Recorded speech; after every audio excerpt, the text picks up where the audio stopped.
Central nervous system की जब बात की जाएगी तो कौन कौन से स्ट्रक्चर्स हम बात करेंगे। एक तो हम पढ़ेंगे ब्रेन को और दूसरा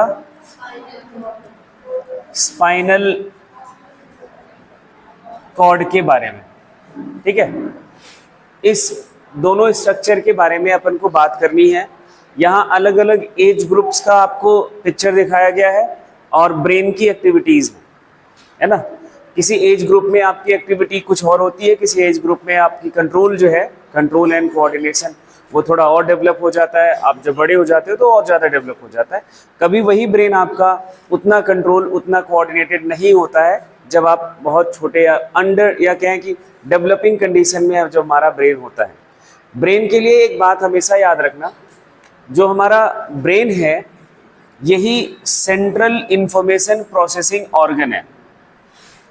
कोई भी हम स्टिमुलस, कोई भी मैसेज जो हमारी बॉडी को रिसीव होता है सेंस ऑर्गन के थ्रू, है ना, सेंस ऑर्गन के थ्रू, उन सभी इम्पल्सेस का, उन सभी मैसेजेस का, उन सभी सिग्नल्स का जो प्रोसेसिंग सेंटर है या प्रोसेसिंग ऑर्गन है वो ब्रेन है। उन सभी को प्रोसेस करता है। प्रोसेसिंग ऑर्गन का मतलब है कि उन सभी इम्पल्सेस को के लिए क्या रिस्पॉन्स देना है वो डिसाइड करता है ब्रेन।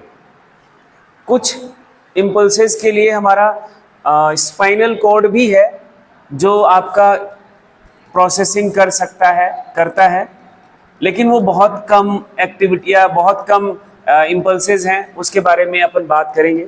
जैसा आपने 10th में एक वर्ड सुना होगा रिफ्लेक्स एक्शन के बारे में, तो वो जो उसके लिए कि हम केस में, उस केस में जब बात करते हैं तो हमारा सिर्फ कौन सा हिस्सा आता है, स्पाइनल कॉर्ड आता है, या बहुत अगर आता है तो हाइंड या last part of the brain भी इन्वॉल्व हो सकता है, नहीं तो नहीं।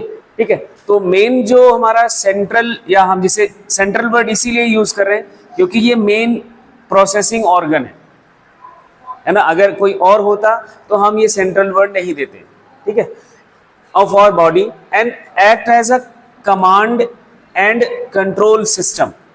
उन सभी मैसेजेस का, उन सभी सिग्नल्स का वो पहले तो क्या करेगा, प्रोसेसिंग करेगा, है ना, कि किस सिग्नल के लिए पहले रिस्पॉन्स करना है, किसके लिए बाद में रिस्पॉन्स करना है, कितना रिस्पॉन्स करना है, क्या रिस्पॉन्स देना भी है या नहीं देना है।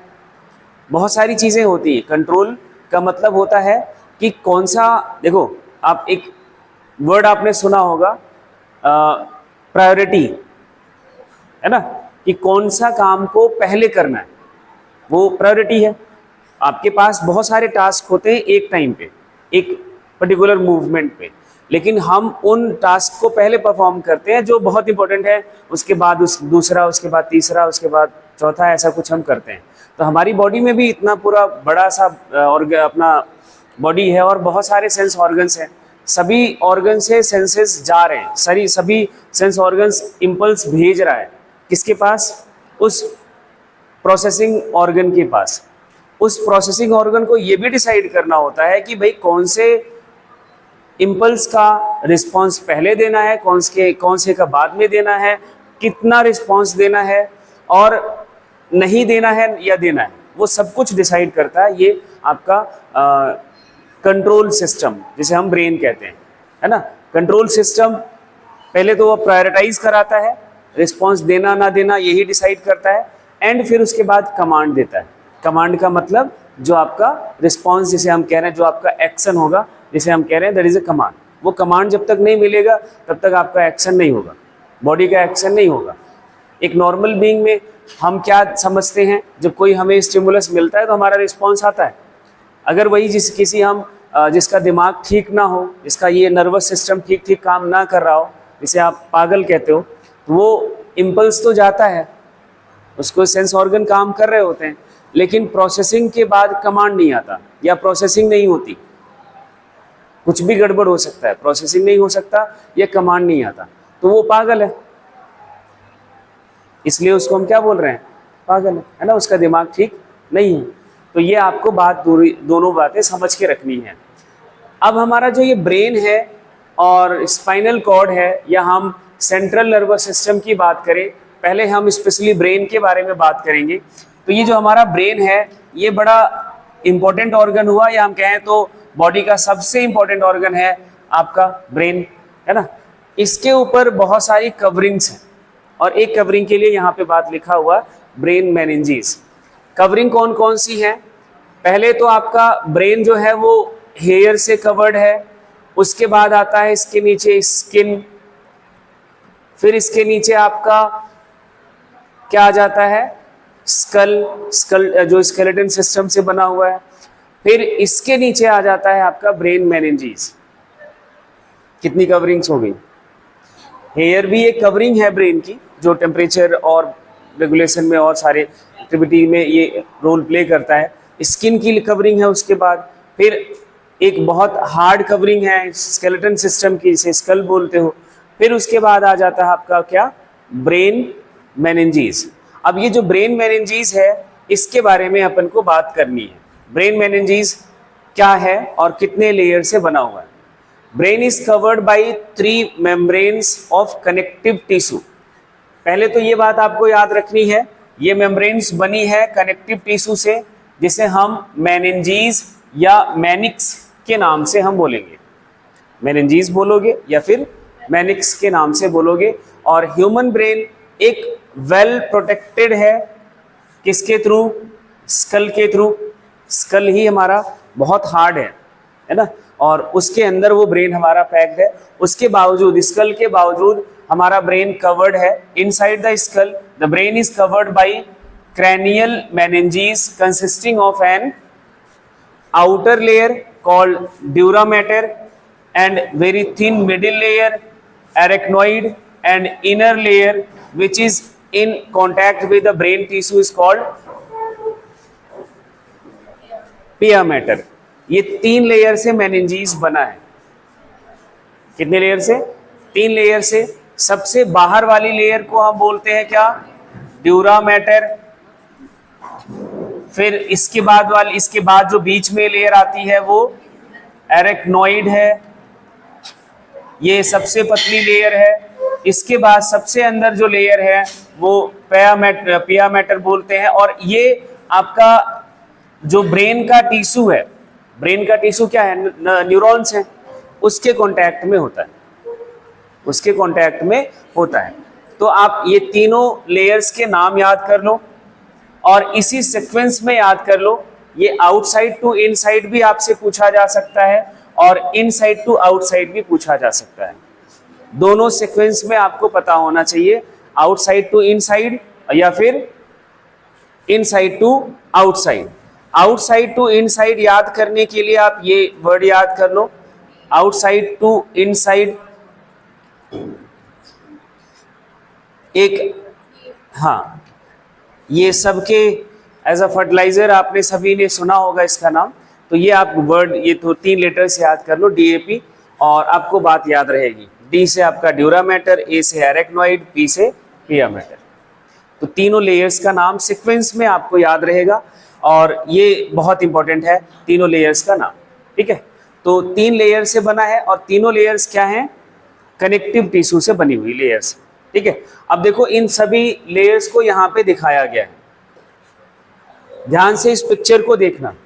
सबसे बाहर का लेयर है आपका स्किन, फिर आपको ये वाला लेयर स्किन का है, फिर उसके बाद ये आपको दिखाया गया है स्कल का जो बोन है, मीन्स वो आपका जो स्कल जिसे आप कह रहे हो, एंड उसके बाद आपका ड्यूरा मैटर है ये लेयर, फिर उसके बाद एरेक्नोइड है, सबसे पतली लेयर है, एंड लास्ट जो सबसे इनर लेयर है जिसे हम पिया मैटर कह रहे हैं वो आपको दिख रहा है। ठीक है, तो इन तीनों लेयर्स के बारे में अपन को बात समझनी है। ये पूरा हो जाता है आपका। इसी के ऊपर आप और ऐड याद रखना है तो एक लेयर और ऐड कर लो जिसे हम क्या बोलेंगे? हेयर्स। इसी स्किन के ऊपर क्या लगा हुआ है? हेयर्स लगा हुआ है ना। और ड्यूरा मैटर जो है वो आपका first and outer most membrane है, जो थिक है, स्ट्रॉन्ग है, एंड जो बना हुआ है WFCT। अब ये WFCT क्या है? इसका पूरा नाम लिख लो, व्हाइट फाइब्रस कनेक्टिव टिश्यू, ये एक आपका कनेक्टिव टिश्यू का टाइप है। ये एक आपका क्या है, कनेक्टिव टिश्यू का टाइप है। इधर मिडिल लेयर है, डेलिकेट लेयर है, एंड ये सिर्फ मैमल्स में पाया जाता है। मैमल्स के अलावा और जो एनिमल्स हैं उधर नहीं है, किसी में नहीं है। तो एक सिर्फ इसको हम क्या बोलते हैं, मैमेलियन कैरेक्टर है। और इस पे क्वेश्चन आपको बहुत सारा मिलेगा कि कौन सा लेयर सिर्फ मैमल्स में है, या मैमेलियन कैरेक्टर कौन सा लेयर है जो डिनोट करता है। तो ये आपको ध्यान रखना है। इनर मोस्ट लेयर जो थिन ट्रांसपेरेंट वेस्कुलराइज्ड है, वेस्कुलराइज का मतलब होता है सप्लाई ऑफ, हाँ, सप्लाई ऑफ ब्लड वेसल्स। इसमें ब्लड वेसल्स की सप्लाई होती है। And layer and firmly attach to the brain, ये ब्रेन का जो टिश्यू है, जिसे हम न्यूरॉन्स कह रहे हैं, नर्वस टिश्यू कह रहे हैं, उससे ये बहुत स्ट्रॉन्ग कनेक्टेड होता है, स्ट्रांगली कनेक्टेड होता है। ये आपको ध्यान रखना है। अब इन लेयर्स के बारे में बात हो गई खत्म। उसके बाद आपको बात करना है सेरिब्रोस्पाइनल फ्लूइड के लिए। ये भी आपके लिए बड़ा इंपॉर्टेंट है। ये एक क्लियर एल्कलाइन फ्लूइड है। एल्कलाइन का मतलब जो आपका कैसा नेचर रखता है, बेसिक नेचर रखता है, जस्ट लाइक लिम्फ। अब मुझे नहीं बताना है लिम्फ क्या है, देखो आवाज नहीं आ रही है। CSF प्रेजेंट होता है in the ventricles of brain. अब ये वेंट्रिकल्स क्या हैं? अब आपके दिमाग में आएगा कि हमने तो हार्ट में वेंट्रिकल्स पढ़े थे, यहाँ पे वेंट्रिकल्स क्या है? यहाँ भी आपके दिमाग में अलग से हार्ट आ गया, वेंट्रिकल है ना। ये वेंट्रिकल वो हार्ट वाले वेंट्रिकल नहीं है, हाँ, लेकिन वैसे ही कुछ बात है। वेंट्रिकल्स का मतलब यहाँ पे है एक आपका हॉलो कैविटी। ब्रेन में कैविटीज प्रेजेंट होती हैं, जिसे हम वेंट्रिकल्स कहते हैं। And subarachnoid space of the brain and spinal cord. Subarachnoid space का मतलब एरेक्नोइड के नीचे क्या लेयर्स हैं?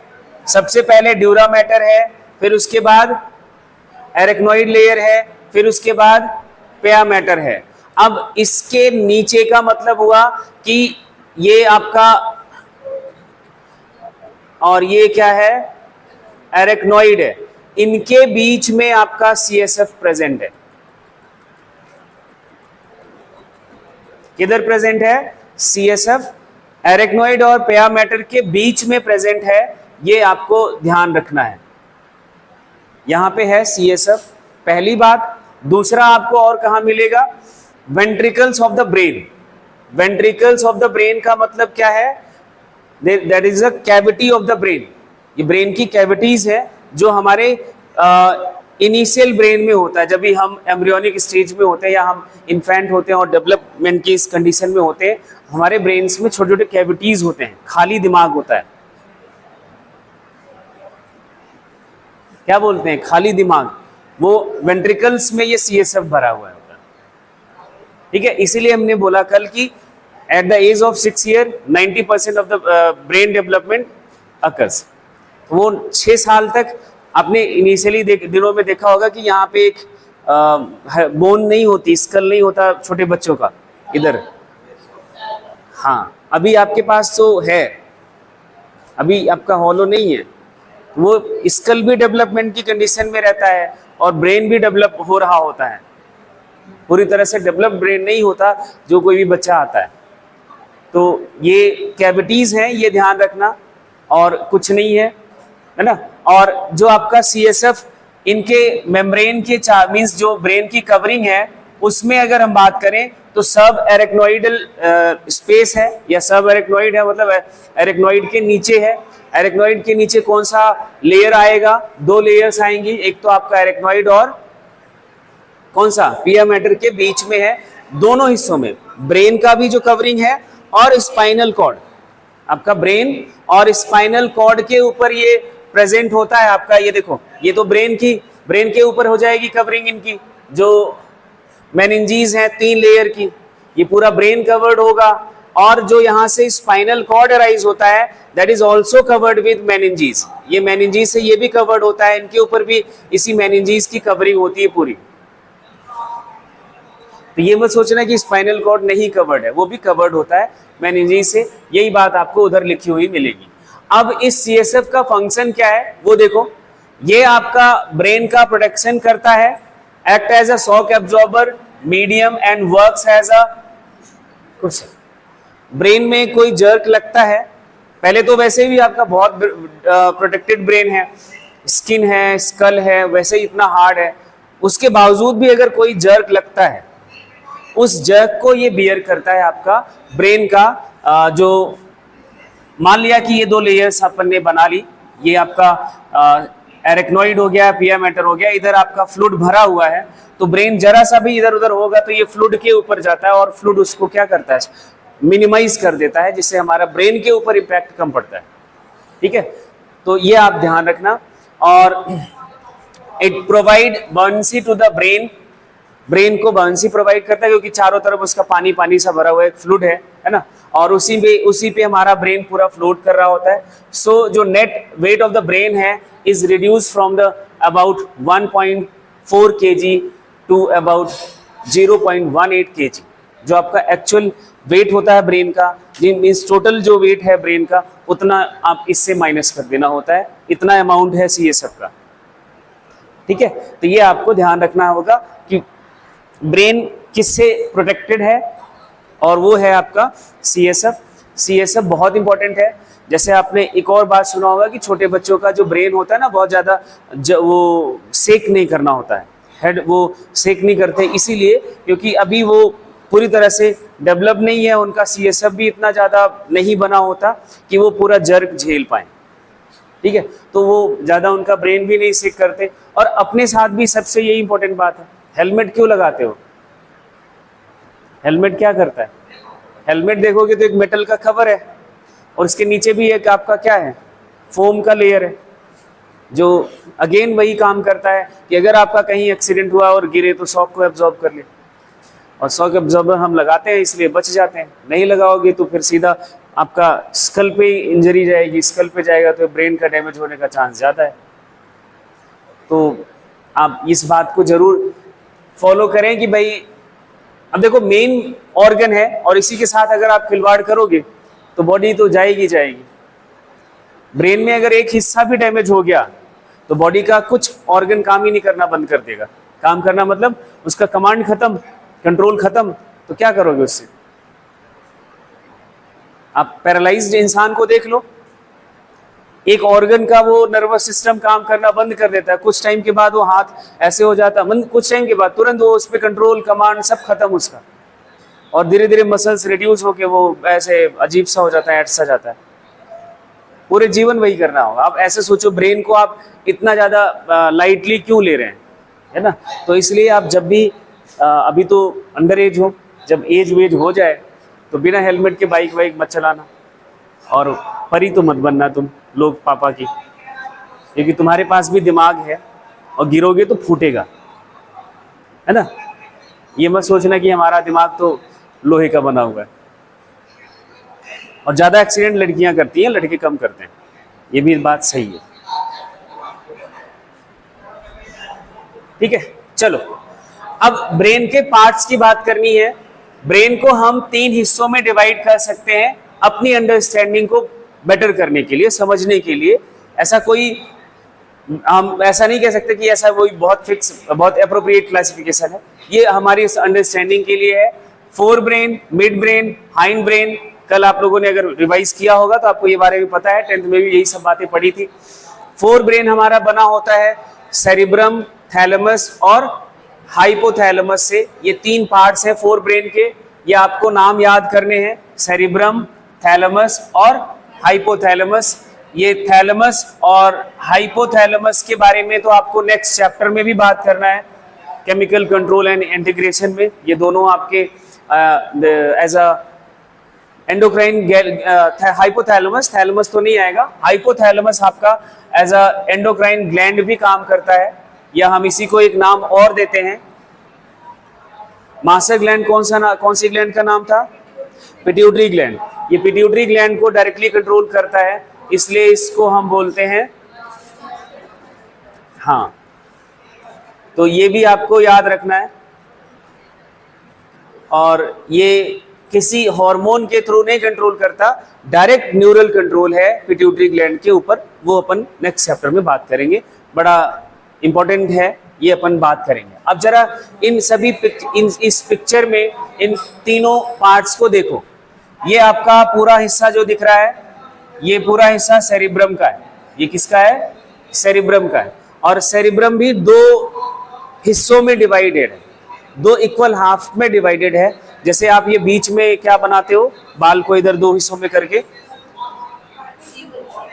हाँ, ये जो बना रखा है, ऐसे आपका पार्टीशन है सेरिब्रम का बीच से, बिल्कुल आधा हिस्सा इस साइड है, आधा हिस्सा इस साइड है। इसके लिए बोला जाता है सेरिब्रल हेमिस्फीयर। क्या बोलेंगे? सेरिब्रल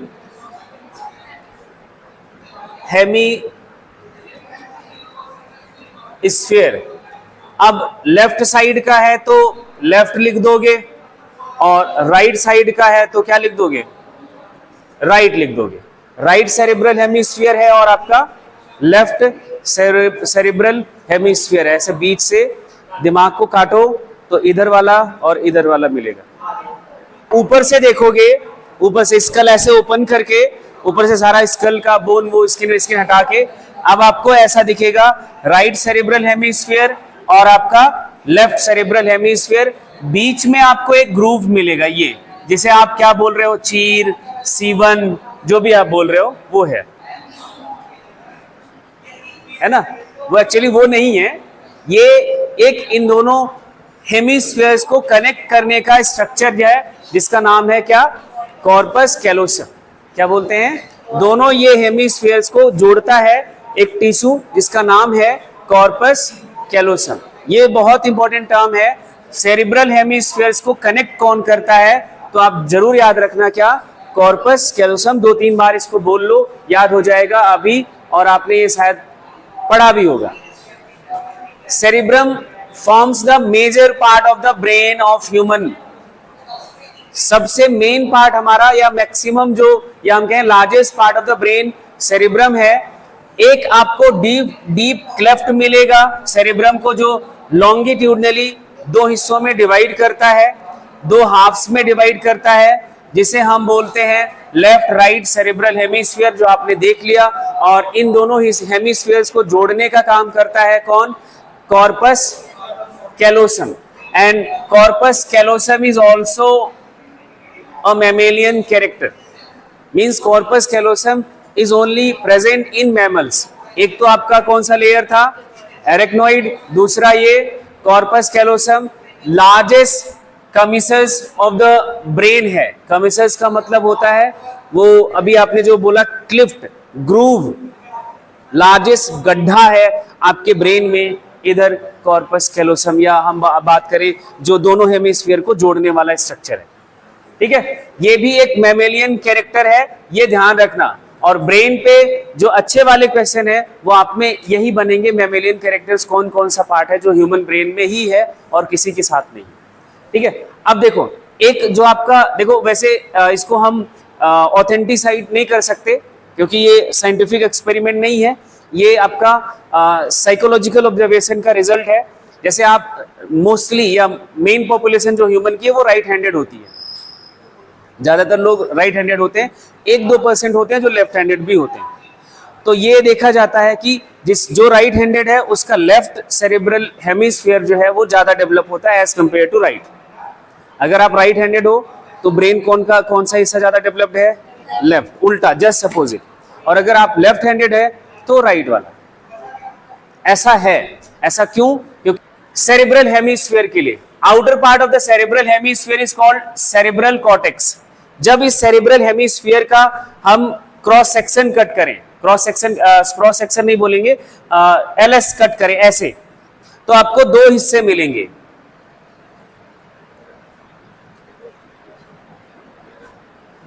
ये बाहर वाला हिस्सा कॉर्टेक्स कहा जाएगा, जिसे हम क्या बोलेंगे? Cerebral cortex throne into prominent folds. इस वाले हिस्से में आपको बहुत सारे प्रोमिनेंट फोल्ड्स दिखेंगे जो ऊपर आपको दिख रहा है, मतलब ये जो वाली आपकी लाइन है इसको मैं इरेज करके बनाऊं, सरफेस है वो आपको बहुत सारे इस पे फोल्ड्स दिखेंगे जो आपको यहां ऊपर से देखने पे दिख रहा है। जितना नंबर ऑफ फोल्ड्स होगा, अब इन फोल्ड्स के लिए वर्ड क्या यूज करते हैं, आपको रिजेस दिखेंगी नोन एज गायरी। जो रिजेस है, रिजेस का मतलब क्या होता है, उभार, उठा हुआ हिस्सा। एंड जो ग्रुप्स दिखेंगे उसको बोलोगे क्या, sulci. Gyri and sulci increases the surface area of the cerebrum. अब एक बात याद करो, स्मॉल इंटेस्टाइन का मेन फंक्शन है absorption and small intestine have adaptation, क्या, villi and microvilli, that increases the surface area, मतलब that increases the rate of absorption, यही होता है। अब आपका ब्रेन जो है, cerebrum is the main part of the brain या largest part of the brain. Number of sulci and Gayri का मतलब क्या हुआ, जितना ज्यादा हुआ उतना ही ज्यादा सरफेस एरिया, जितना ज्यादा सरफेस एरिया उतना ही ज्यादा आपका ब्रेन का कैपेसिटी या डेवलप ज्यादा ब्रेन होगा। ये एक बात आपको बोलने जा रहा हूं, number of sulci and gyri is directly proportional to the intelligence of the personality. आप कितने इंटेलिजेंट हो वो इस पर डिपेंड करता है। ये एक इसका रिलेशन है, कितने ज्यादा सुल्सी गायरी हैं। सुल्सी गायरी का मतलब ये नहीं कि वो कोई नाम है, मतलब कितने फोल्ड्स ज्यादा बन रहे हैं आपके सेरिब्रल हेमिस्फीयर्स में या सेरिब्रम में, सेरिब्रल कॉर्टेक्स में। जितने ज्यादा फोल्ड्स बनेंगे उतने ज्यादा सरफेस एरिया बढ़ेगा, और उतने ज्यादा सरफेस एरिया बढ़ेगा तो मतलब उतने ज्यादा न्यूरॉन्स बढ़ेंगे, और न्यूरॉन्स ज्यादा हैं तो प्रोसेसिंग भी तो तेज होएगी, स्टोरेज भी तो ज्यादा होगा, और प्रोसेसिंग स्टोरेज ही तो आपका इंटेलिजेंस डिसाइड करता है। यही होता है और कुछ होता है। अब आपके दिमाग में ये आ रहा होगा कि भाई चलो जो हमारे पास है ठीक है, हम जितने इंटेलिजेंट ठीक है, अब अपने आप को और ज्यादा इंटेलिजेंट कैसे बनाएं, कैसे बढ़ाएं, यही चल रहा होगा सारे। The cerebral cortex refer to the as grey matter. अब देखो सेरिब्रल कॉर्टेक्स, इधर ध्यान से सुनना, मैंने एक बात बोली थी माइलिनेटेड और नॉन माइलिनेटेड न्यूरॉन्स, याद है। ये सेरिब्रम का आउटर पार्ट है, या ब्रेन का हम बोले तो ये क्या, कौन सा पार्ट है, आउटर पार्ट है, और ये इनर पोर्शन है। जो अभी बात लिख रहे हैं इधर देखो, आपको ये जो स्टेटमेंट लिखा है बड़ा इंपॉर्टेंट है। जो आउटर या सेरिब्रल कॉर्टेक्स है वो आपका ग्रे मैटर कहा जाता है। ये क्यों कहा जाता है, क्योंकि इसका अपीयरेंस ग्रेइश है। ये अपीयरेंस ग्रेइश क्यों आता है वो अब समझो। माइलिन शीथ क्या था, बोलो, माइलिन शीथ क्या था, एक्सॉन के ऊपर फैट का डिपोजिशन, कैसा था, फैट का डिपोजिशन था। जब फैट डिपॉजिट हो जाता है, और एक बात आपको याद रखनी है, फैट का कलर जो होता है वो व्हाइट सा होता है, आपने देखा होगा, फैटी टिश्यू देखा होगा तो व्हाइट, स्किन कभी आपकी फट गई हो, स्किन हट गई हो तो व्हाइट व्हाइट सी लेयर आती है, वो फैट का डिपोजिशन है। जहां भी फैट डिपॉजिट होता है वो व्हाइटिश कलर देता है। क्या, कैसा कलर देता है, व्हाइटिश कलर देता है। जहां पे जो हिस्सा ब्रेन का माइलिनेटेड न्यूरॉन से बना होगा, अब मैं जो बोल रहा हूं ध्यान से सुनना, the part of brain which is made up of myelinated nerve fibres appears white in colour या व्हाइटिश इन कलर, उसको बोला जाएगा व्हाइट मैटर। उसको क्या बोलेंगे, व्हाइट मैटर। क्या बोलेंगे, व्हाइट मैटर। और जहां जिस एक्सॉन के ऊपर ये माइलिन शीथ नहीं होता, वो व्हाइटिश नहीं अपीयरेंस शो करता, उसका अपीयरेंस होता है ग्रेइश, और इसलिए उसको बोला जाता है ग्रे मैटर। एंड अभी मैंने क्या बोला कि जो कॉर्टेक्स है, जो ब्रेन का आउटर पार्ट है, वो कैसा है, ग्रे मैटर है। कैसा है, ग्रे मैटर है। मतलब outer portion of the brain is made up of non myelinated nerve fibres. बात अब समझ आ गई, यही बताना था आपको। बस एक बात याद रखनी है, myelin sheath, appearance white and white matter, उसके बाद आप समझ जाओ। उसके बाद ये याद रखना है कि आउटर पोर्शन कॉर्टेक्स ग्रे है, मतलब नॉन माइलिनेटेड है। बोलो, इतना याद रहेगा। यही आपसे इस तरह के क्वेश्चंस बनते हैं। आगे देखो, the neuron cell bodies are concentrated here giving the colour. इनका जो सेल बॉडी है, मतलब साइटोन है, वो बहुत ज्यादा इकट्ठा होते हैं इस हिस्से में। मतलब न्यूरॉन है कोई, तो उसका सेल बॉडी जो होगा वो बाहर होता है, एक्सॉन होगा वो अंदर की तरफ भी हो सकता है, या फिर पूरा न्यूरॉन बाहरी होगा, वो तो नॉन माइलिनेटेड होगा। ठीक है, अब सिर्फ साइटोन का वो ढेर सारा हिस्सा है, मीन्स ये जो आउटर पोर्शन हम बना रहे हैं ब्रेन का, इसमें सिर्फ साइटोन है, एक्सॉन इधर आ गया, साइटोन है, एक्सॉन इधर आ गया, तो वैसे ही माइलिन शीथ उधर नहीं है। और अगर ये इधर पूरा नर्व फाइबर है वो नॉन माइलिनेटेड होगा। अगर इधर कोई नर्व फाइबर है तो नॉन माइलिनेटेड होगा, और माइलिनेटेड भी है तो कैसा होगा, एक्सॉन वाला हिस्सा उसका कहां होगा, इनर पोर्शन पे। किधर होगा, इनर पोर्शन पे। तो अपीयरेंस कैसा आएगा, ग्रेइश ही आएगा। ये इनका रीजन है जो आपको ग्रे कलर देता है। Fibres of the tract are covered with myelin sheath which constitute the inner part of the cerebral hemisphere। ये मैं पहले ही बोल चुका हूं, जो ऐसा ब्रेन का पार्ट, ये जो इनर पोर्शन है, वो फाइबर जो है वो माइलिन शीथ के साथ हैं और वो इनर पोर्शन बनाते हैं। और ये कैसा अपीयरेंस देता है, वाइट, और क्या बोलेंगे, वाइट मैटर।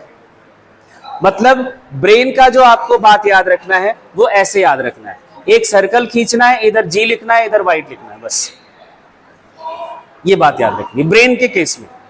और यही स्पाइनल कॉर्ड के केस में बात करेंगे तो उल्टा हो जाता है।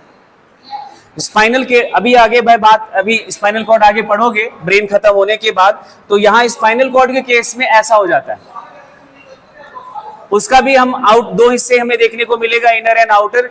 तो वहां पे हम लिखेंगे व्हाइट इधर और जी इधर, जस्ट अपोजिट। व्हाइट मैटर उनका बाहर होता है और ग्रे मैटर अंदर होता है। मतलब माइलिनेटेड नर्व फाइबर बाहर होते हैं और नॉन माइलिनेटेड अंदर होते हैं। किसके केस में, स्पाइनल कॉर्ड। तो ये दोनों में डिफरेंस है। सेरिब्रल हेमिस्फीयर की इतनी बात आपको समझ के रखनी थी। मेन जो बात है वो सुल्सी एंड गायरी है। Sulci gyri is directly proportional to intelligence. ये इधर लिखा नहीं है, स्टेटमेंट सवाल में बने हुए हैं, इसलिए इसको भी ध्यान रखना। ये इसका लॉजिक नहीं है कि सुल्सी गायरी हम बढ़ा लें, इसका लॉजिक ये है कि सुल्सी गायरी बढ़ेगा तो सरफेस एरिया बढ़ेगा, एंड सरफेस एरिया जितना ज़्यादा उतना ज़्यादा प्रोसेसिंग का चांस, एंड प्रोसेसिंग जितना बढ़िया होगा उतना बढ़िया कमांड एंड कंट्रोल होगा। ये रीजन होता है। तो रीजन असर्शन में एक क्वेश्चन बन सकता है। व्हाइट मैटर और ग्रे मैटर की बात याद रखनी है। यहाँ पे आपको सुल्सी गायरी दिखाया गया है।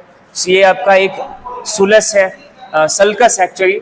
सल्कस का मतलब वो सुल्सी है, प्लूरल वर्ड है, ये इसको बोलेंगे। और ये जो ग्रूव रिजेस है वो गायरस है, वो आपका बहुत सारा है तो गायरी बोल देते हैं। तो ये आपको पिक्चर देख लेनी है। सेरिब्रल हेमिस्फीयर की कहानी हो गई खत्म। अब सेरिब्रल कॉर्टेक्स के कितने फंक्शंस हैं, ये एक्चुअली अभी हम कॉर्टेक्स की बात कर रहे हैं। कॉर्टेक्स किन किन कंट्रोल्स को हमें, ब्रेन का वो हिस्सा कौन कौन से फंक्शंस को कंट्रोल करता है वो देखो। 3 फंक्शन है, सेंसरी एरिया है, मोटर एरिया है और इसका एसोसिएशन एरिया है। सेंसरी एरिया क्या करता है, कॉर्टेक्स में ही है, वो आपके सेंसरी इंपल्सेस को एनालाइज करता है। सेंसरी इंपल्सेस मतलब जितने भी आपके सेंस ऑर्गन्स हैं, जो भी आप सिग्नल भेजते हो वो इधर ही जाके एनालाइज होता है। कोई आपको टच हो रहा है, कुछ देख रहे हो, कुछ सुन रहे हो, कुछ खा रहे हो, टेस्ट, स्मेल, सब कुछ जाके इधर से ही पता चलता है। बात समझ आई। मोटर एरिया ये जनरेट करता है मोटर इंपल्स को। मोटर इंपल्स, अब सेंसरी इंपल्स के लिए जो रिस्पॉन्स आता है, सेंसरी इंपल्स जैसे आपको किसी ने टच किया तो आपका वो जाके उधर एनालाइज हुआ, वो गुड टच है, बैड टच है। जैसे एक छोटा सा एग्जांपल ले लेते हैं, तो आप वो ब्रेन डिसाइड करेगा कि ये गुड टच है, बैड टच है। अगर गुड टच है तो कोई रिस्पॉन्स नहीं आएगा, और बैड टच है तो आप उसके लिए रिस्पॉन्स करोगे। जो रिस्पॉन्स आएगा वो जनरेट करता है उसका मोटर एरिया। रिस्पॉन्स के लिए जो इंपल्स जनरेट होगा वो मोटर एरिया जनरेट करेगा, और उसके लिए आप एसोसिएशन एरिया है, ये बहुत इंपॉर्टेंट है। सेंसरी एरिया तो समझ आ गया, मोटर एरिया समझ आ गया क्या करता है। एसोसिएशन एरिया क्या है, this are the large region that neither clearly sensory nor motor in function. ना तो ये पूरी तरह से सेंसरी है, ना पूरी तरह से मोटर है, और ये रिस्पॉन्सिबल होता है सर्टेन कॉम्प्लेक्स फंक्शंस। बॉडी में कुछ कॉम्प्लेक्स फंक्शंस होते हैं, जैसे इंटरसेंसरी एसोसिएशन। इंटरसेंसरी एसोसिएशन में क्या है, सभी ये जानते हो, all sensory inputs like touch, sound, light, smell आपका ब्रेन के पास आता है, and these different senses require association to the interconnections. Interconnection इन सभी सिग्नल्स के बीच आपको स्टेबलाइज करना होगा। जैसे अभी आप सुन रहे हो और देख रहे हो, साउंड जा रहा है और पिक्चर आपके दिमाग में बन रहा है। इन दोनों सिग्नल्स ये दोनों जा रहे हैं, आई से एक इंपल्स जा रहा है, कान का आप एक इंपल्स जा रहा है ब्रेन के दोनों सेंसरी एरिया के पास। दोनों इंपल्सेस के बीच एसोसिएशन स्टेबलाइज करना होगा। जो देख रहे हो उसके लिए आवाज, जो आपके साउंड में जा रहा है वही पिक्चर बनेगा। ऐसा बहुत सारे सेंसेस एक साथ जाते हैं, बहुत सारे इंफॉर्मेशन एक साथ जाता है सेंसरी एरिया के पास, और उन सभी सिग्नल्स के बीच आपको एक वेल कंट्रोल्ड स्टेबलाइज करना होता है, कोऑर्डिनेशन स्टेबलाइजमेंट करना होता है। डांस करते टाइम देख लो, वो साउंड आ रहा है, उसके साथ साथ आपके बहुत सारे मूवमेंट करने, एक्सप्रेशंस करने हैं। उस साउंड के लिए आपका सेंसरी और ये इंटर सेंसरी एसोसिएशन ना हो तो एक साथ बहुत सारी चीजें ना बॉडी में चेंज कर सकती है। ठीक है, तो ये आपको ध्यान रखना है। प्रॉपर इंटरसेप्शन के लिए, प्रॉपर इंटरसेप्शन का मतलब क्या हुआ, मैंने अभी जो एग्जांपल लिया कि यहाँ पे हम गाना कुछ चला रहे हैं, मींस पिक्चर कुछ चला रहे हैं, उसका साउंड म्यूट कर दिया और बोल कुछ रहे हैं, तो आपका वो प्रॉपर इंटरसेप्शन नहीं होगा। प्रॉपर एक आपका मेमोरी वाला एरिया है। मेमोरी जो है पास्ट इवेंट्स का रिकॉर्ड होता है। मेमोरी क्या है, किसी के पास जितना याद है वो कल क्या हुआ था, ऐसे पूछते हो ना, वो कल क्या हुआ था बताना, तो कल क्या है, आने वाला कि बीता वाला, पास्ट वाला कल है। तो पास्ट जो आपके पास इवेंट्स जो रिकॉर्डेड हैं वही आपकी मेमोरी है। आज मैं जो बोल रहा हूं, क्या इतनी बातें आपको इनमें से क्या क्या याद रहेगा, वही आपकी कल मेमोरी बन जाएगी, है ना। कल आपको क्या किसने क्या बोला था वो भी इधर ही आपका सेरिब्रल लोब्स में डिसाइड करा जाता है। Memory past event recorded by association area is also with the different lobes of cerebrum. ये भी आपका मेमोरी भी इधर ही इनके पास ही डिसाइड करा जाता है। एंड कम्युनिकेशन, ये तो सबसे खतरनाक बात है। कम्युनिकेशन से आपको और क्लियरिटी आएगी। कम्युनिकेशन कभी भी, कम्युनिकेशन के लिए बात करें तो आपका एक कंट्रोल एसोसिएशन है सेरिब्रल कॉर्टेक्स का, जिसमें बोलते टाइम जैसे मैं बोल रहा हूं तो मेरे हाथ भी चल रहे हैं, एक्सप्रेशन भी चेंज हो रहे हैं, सबके होते हैं। अगर यही नहीं होता तो आपको एक अच्छा कम्युनिकेटर नहीं कहा जाएगा। कहा जाएगा आप चुपचाप ऐसे वो। एक आपका जो सेरेब्रल हेमिस्फीयर है, इसके भी 4 लोब है। ये 4 लोब देख लो। अब ये जो लोब है किसके बेसिस, कैसे हैं आपको देखना है। ऐसे अपन को खड़ा करना है इस तरह से, क्योंकि ये बीच से ऐसे डिवाइडेड है, तो हेमिस्फीयर यहां से स्टार्ट होकर यहां तक है एक साइड, और सेम साइड इधर भी। तो ये जो आपका ब्रेन है, ये आगे वाला हिस्सा है, ये फोरहेड वाला हिस्सा है, ये पीछे वाला आपका ये इधर वाला हिस्सा है। तो इसके जो लोब्स हैं वो देखो, पहला लोब एंटीरियर, मिडिल और पोस्टीरियर, और एक लोब आपका लैटरल भी है। तो ये आपका आगे वाला जो हिस्सा थोड़ा सा इसका है इतना, ये एंटीरियर लोब हो गया, ये मिडिल लोब हो गया, अलग अलग कलर में आपको दिख रहा है, ये पोस्टीरियर लोब हो गया, और ये बीच वाला हिस्सा जो है आपका लैटरल लोब हो गया। ये वर्ड नहीं पूछा जाता, ये लेबलिंग है एनसीईआरटी की, ये पूछा जाता है। Frontal lobe, parietal lobe, occipital lobe and temporal lobe.